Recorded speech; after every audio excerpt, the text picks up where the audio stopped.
Hi. If I go to Task Manager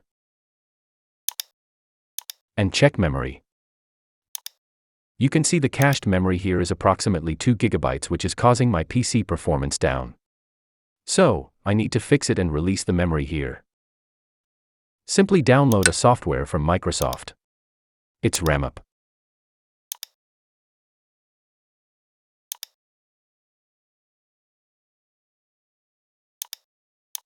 Only half MB in size. Simply download and open it.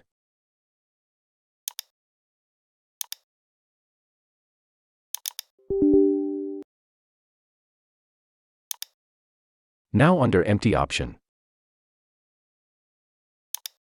come to Empty Standby list.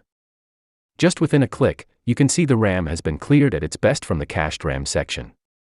And by this way, you can simply clean your cached RAM memory and increase your PC performance instantly. Hope you liked the video. Please be with us and also subscribe to Joseph IT. Goodbye.